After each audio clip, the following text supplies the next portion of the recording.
সুন্দর ও পরিপাটি রাখাটা শুধু নেশা নয়, এটা একটা ভালোবাসার জায়গা। যদি চারপাশটা আমরা পরিষ্কার পরিচ্ছন্ন গুছিয়ে রাখতে পারি, সেক্ষেত্রে আমাদের মানসিক শান্তি অনেকটাই বজায় থাকে, অশান্তিগুলো মনের মধ্য থেকে অনেকটাই দূর হয়।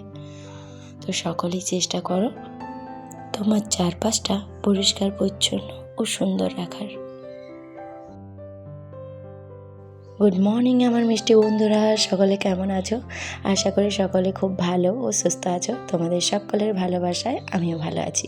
তো আমি পূজা, আমার নতুন আরও একটা ব্লগে তোমাদের সকলকে জানাই অনেক অনেক স্বাগত, অনেক অনেক ভালোবাসা। আজকে হলো বৃহস্পতিবার, তোমাদের সকলকে সাথে নিয়ে শুরু করছি আমার এই বৃহস্পতিবারের সুন্দর গোছালো একটা দিন। আর আশা করি তোমাদের আমার আজকের দিনের ব্লগ, কাজকর্ম সমস্ত কিছু ভীষণ ভালো লাগবে। তো প্রথম থেকে শেষ পর্যন্ত স্কিপ না করে দেখার অনুরোধ রইল। তো চলো ভিডিওটা শুরু করি। তো সকালটা শুরু করেছি 5:30টার থেকে। চিকু সোনা, চিকুর পাপা সকলকে উঠিয়ে চা বিস্কুট দিয়ে এখন চলে এসেছি আমি বাড়ির কাজকর্মগুলো গোছাতে। তো এদিকে বিছানাটা কি হয়েছে বলো, এখন শীত গ্রীষ্ম দুটোই সমান হয়ে পড়েছে আমার কাছে। আগে কি হতো, গ্রীষ্মকালেতে শুধু কাঁথা চাদর এগুলো গুছিয়ে রাখতাম, আর এখন যেহেতু এসি চালানো হচ্ছে, তো সেক্ষেত্রে আমাকে রেগুলার বেডশিট কাঁথা এগুলো গুছিয়ে রাখতে হচ্ছে। তো বিছানাটা ঝেড়ে সুন্দর করে পরিষ্কার করে নিলাম। আর এখন এসেছি, এই যে দেখো তোমাদেরকে দেখাই, এগুলোকে আমরা ছাঁচি পেঁয়াজ বলি। দেখতে পাচ্ছ কতটা পরিমাণে, এগুলো কিন্তু কেনা নয় বন্ধুরা, এগুলো আমার স্টুডেন্ট ও চিকুর পাপা স্টুডেন্ট, ওরা দিয়েছে। তাতে অনেকগুলো হয়ে গেছে। তো ভাবলাম কি এই র্যাকটাকে একটু পরিষ্কার করে এগুলো ভালোভাবে রেখে নিই, তাছাড়া তো নষ্ট হয়ে যাবে। তো চলো এগুলো স্টোর করে একটু ভালো করে রেখে নিই, সুন্দর করে সাজিয়ে। সেক্ষেত্রে এলোমেলোভাবে পড়ে থাকলে দেখতে খারাপ লাগে। তো চলো একটু গুছিয়ে নিই। আর কি বলো তো, ভালোবাসা থাকলেই না অনেক কিছু উপলব্ধি করা যায়। আর বিগত আজ 3 বছর হলো আমি টিউশন করছি, 3 বছর থেকে হয়তো একটু বেশিই হবে। তো আমার স্টুডেন্টরা বা চিকুর বাবার স্টুডেন্টরা ওদের চাষের অনেক কিছুই দিয়ে যায়। গ্রামাঞ্চলে এটা আছে জানো, শহরে হয়তো নেই, বাট এখানে আছে। আলু, বেগুন, কুমড়ো যা যা চাষ হয় সমস্ত কিছু কিন্তু তাদের শিক্ষকদেরকে দিয়ে যায়। তো এদিকে ছাঁচি পেঁয়াজটা খেতে ভালো লাগে, আর শহরে কিন্তু দাম এটার অনেকটাই বেশি।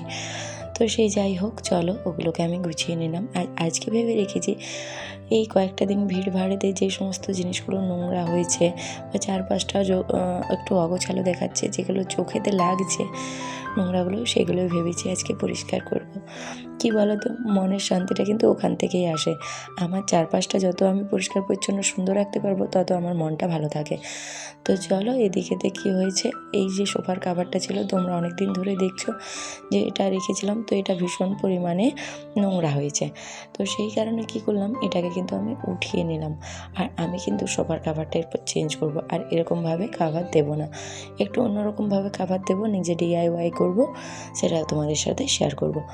তো চলো এখানেতে আমার যেটা রান্নাঘর রয়েছে, তার উপরে যে তোমাদেরকে দেখিয়েছিলাম যে ড্রয়ারটা রয়েছিল, সেই ড্রয়ারটাকেও নামিয়ে নিলাম। ওটা কি হয়েছে বলো তো, এই যে গ্যাসে কাজ করি, তার একটা চিট ভাব বসে গিয়েছে, তো ওটাকেও কেচে পরিষ্কার করে নেব। আর ওর পিছনটাতে ভীষণ পরিমাণে জালি হয়েছিল, সেগুলোও পরিষ্কার করে নিলাম। আর কয়েকটা দিন কি হচ্ছে বলো তো, আমার জানালা কিন্তু এমনিতে নোংরা হয় না বন্ধুরা, পরিষ্কার পরিচ্ছন্নই থাকে। যেহেতু খোলা থাকলে কি হয়, হাতের সামনে একটু পরিষ্কার করে দিই। আর জবের থেকে এসি লাগিয়েছে, কি হচ্ছে বেশিরভাগ সময়টা জানালাগুলো বন্ধ থাকছে দুটো রুমের, সেই দুটো রুমের জানালাগুলো কিন্তু ওই পাশটাতে ভীষণ পরিমাণে জালি ধরে যাচ্ছে, বন্ধ থাকলে যা হয়। তো ভাবলাম যে আজকে খুলেছি তো একটু পরিষ্কার করে নিই, তো সেইগুলোই পরিষ্কার করে নিচ্ছি। আর যাদের বাড়িতে এসি লাগানো থাকে, অবশ্যই তো জানালা দরজা বন্ধ করে রাখতে হয়। তো চেষ্টা করো জানালাগুলো খুলে মাঝে মধ্যে পরিষ্কার করে নেওয়ার, তাছাড়া কিন্তু একদম নষ্ট হয়ে যাবে জানো। ওই যে ছোট্ট ঘুণ টাইপের পোকাটা হয় না, ওটা লেগে কিন্তু নষ্ট করে দেয়। তো অবশ্যই চেষ্টা করবে কিন্তু খুলে অন্তত সপ্তাহে একটা দিন বা 15 দিন অন্তর একবার করে হলেও পরিষ্কার করে নেওয়ার। তো তো চলো পরিষ্কারটা করে নিলাম ভালোভাবেই।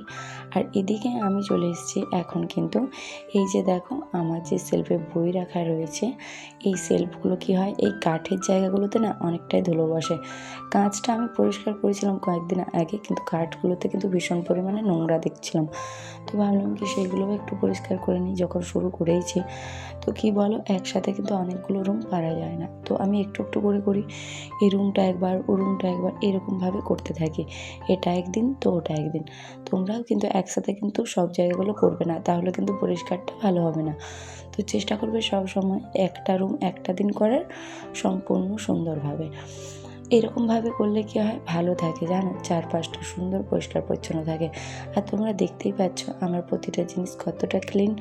আর আমি কিন্তু এটা ভীষণ পরিশ্রমভাবে করি বন্ধুরা, এটা কিন্তু এমনিতে থাকে না। তো চলো তোমরাও চেষ্টা করো তোমাদের চারপাশটা এরকম সুন্দর পরিষ্কার পরিচ্ছন্ন রাখার। আর আমার গ্রামাঞ্চলে বাড়ি, কিন্তু আমার বাড়িতে যেই আসে সেই বলে আমার বাড়িটা অনেক গোছালো, অনেক পরিষ্কার পরিচ্ছন্ন। তোমাদের কি মনে হয় অবশ্যই কমেন্ট করে জানিও যে আমি বাড়িটাকে কেমনভাবে রাখি। তো চলো এদিকে চিকু সোনার বেডরুমটাও আজকে একটু সুন্দর করে পরিষ্কার করে নিয়েছি। আর তোমরা তো জানো চিকু এখানে গানের রেওয়াজ করে বা একটু আধটু পড়াশুনো করে এই রুমটাতে। এটা চিকুর জন্যই পার্সোনালভাবে করিয়েছি আমি, কারণ চিকুর পড়াশোনার জন্য বিশেষ করে। তো এদিকে চলো আমার সমস্ত কাজ হয়ে গেছে, ঝাঁট আজকে কিন্তু পোছা লাগাইনি।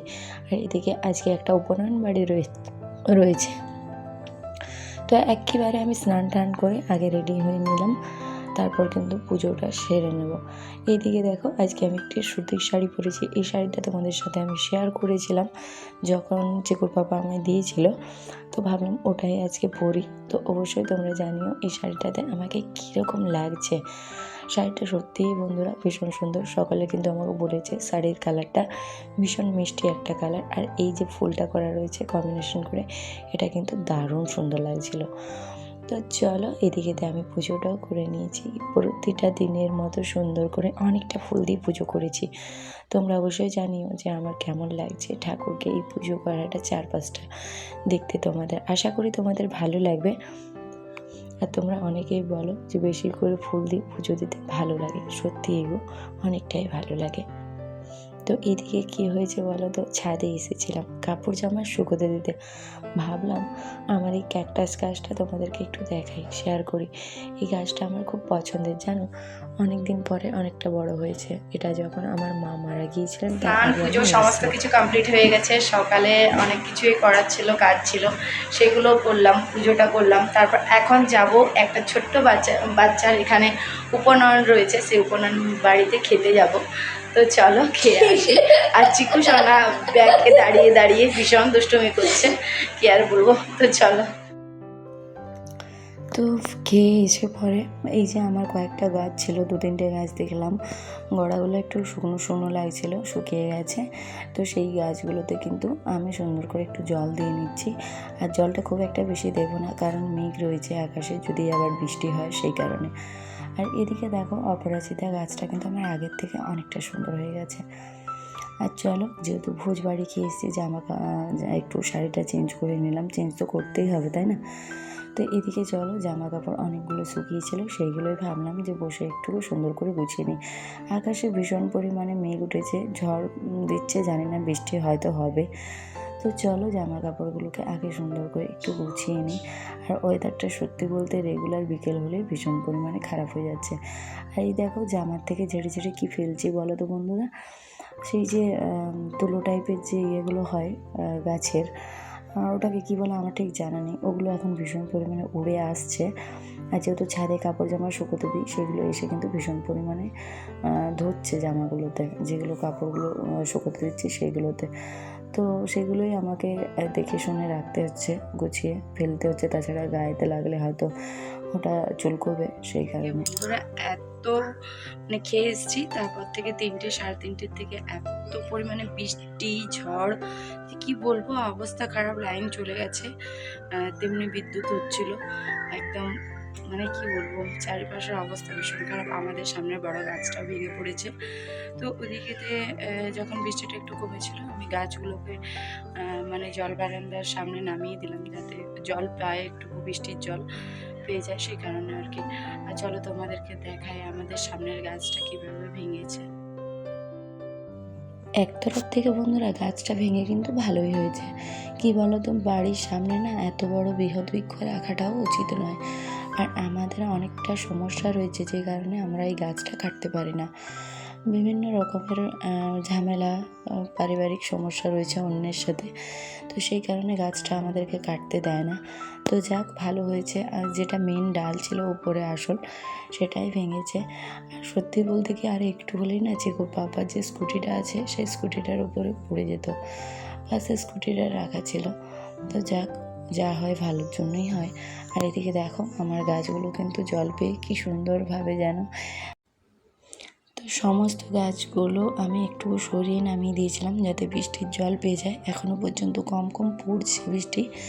তো চারপাশটা কি সুন্দর লাগছে বলো। বৃষ্টির জল পেলে কি হয়, গাছেতে ধুলোগুলোও চলে যায়, তো সেক্ষেত্রে দেখতে অনেকটাই উজ্জ্বল ও পরিষ্কার পরিচ্ছন্ন লাগে। তো চলো আরও কিছু তোমাদেরকে আজকে দেখাই। তো এই দেখো, আমি চিকুর বাবা চিকু বসে পড়েছি। কি বলো তো, এই যে চিকু সোনার কূপটা রয়েছে, এটাতে চিকুর পয়সা রাখার জন্য। হরি বলতে চিকু যে এখানে হরিনাম সংকীর্তন হলো, তাতে অনেকটাই টাকা পেয়েছিল। তার সাথে অনেক কুটুম, আমার বাবা, যারা এসেছিলেন সকলে মিলে চিকুকে অনেক পয়সা দিয়েছিলেন। তার সাথে চিকুর বাবাও চিকুকে কিছু দিচ্ছে। এভাবে অনেকটাই হয়েছে, মোটামুটি 3.5 মতো, 3,500। তো ভাবলাম ভরে দিই, তাছাড়া ওটা হয়তো খরচা হয়ে যাবে। আর এরকমভাবে যদি রেখে দিই না, তো সঞ্চয় থাকবে। তাছাড়া কিন্তু অবশ্যই তোমার যদি হাতের নাগালের মধ্যে থাকবে, সেটা কিন্তু খরচা হয়ে যাবেই। তো চলো রেখে দিই। আর আগের বছর চিকুর কূপটাতে 30,000 টাকা হয়েছিল, জানি না এইবারে কত হবে। তো এখন কিন্তু এটা বৈশাখ মাস থেকে রাখতে শুরু করেছি, আর পরের বৈশাখ মাস পর্যন্ত রাখবো। তারপর কিন্তু এটাকে ভাঙবো, তখন তোমাদের সাথে অবশ্যই শেয়ার করবো যে কত হয়েছে। আগের বারের কূপেতে যে 32,000 টাকা হয়েছিল, তখন আমরা বেনারস গিয়েছিলাম। আর সত্যি কথা বলতে, চিকু ঘুরতে ভালোবাসে, সেই ট্যুরের জন্যই আমরা এই টাকাটা সঞ্চয় করে রাখি।